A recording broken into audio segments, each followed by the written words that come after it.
mutirão foi uma atividade do Programa de Apoio à Saúde e Saneamento, que foi pensado com o objetivo de fortalecer as comunidades indígenas na exigência dos seus direitos junto às instituições que trabalham com saneamento, né? Ou seja, água, esgoto e resíduos sólidos. Coletar o lixo e todo mundo ajudando, um pegando ali.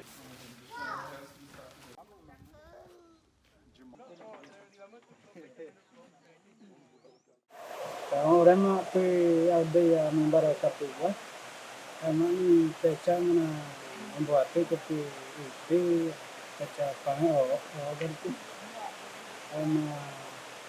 ama orang itu ikonan peca tu tekwa juga tu peca kono tekwa tu ikiratsa, jadi pangai pun jadi pam peca itu juga pam bae nyandai kertu mana bae acu.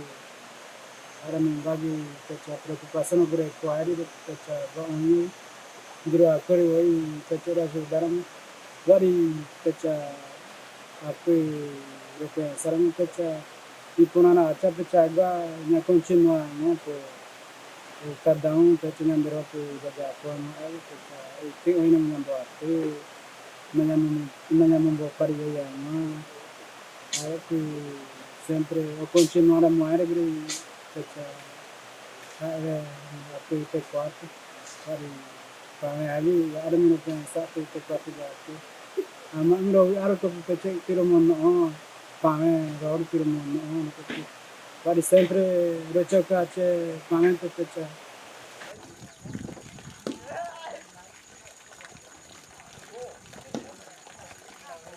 A participação da comunidade foi muito legal, assim, foi bastante efetiva em todas as comunidades.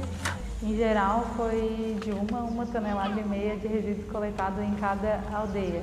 Felizmente, todas as aldeias que a gente trabalha, que são as 10 aldeias aqui do contorno viário, né, que abrange desde Biguaçu até Palhoça, já possuem coleta de resíduos sólidos nas aldeias, pelo menos uma vez por semana. Ela tem uma questão de regularidade, assim, ainda não está muito regular, mas existe essa coleta. Então, os resíduos comuns foram destinados à coleta, que é realizada pelo município, e essa coleta leva até o aterro sanitário, que é o destino ambientalmente correto para esse tipo de resíduo. O que, em geral, também foi o destaque é esse resíduo volumoso, que também é uma decorrência dessa irregularidade da coleta nas aldeias, né? E o mais importante, assim, é que a gente já voltou nas comunidades depois de ter realizado o mutirão, e muitas delas a gente já não encontra aqueles resíduos espalhados como a gente encontrou da primeira vez, né? Cada parte da Japão, né, parte da Japão, né, da Europa, e tu não member ya, não member pun ini, aí, hanya continuar.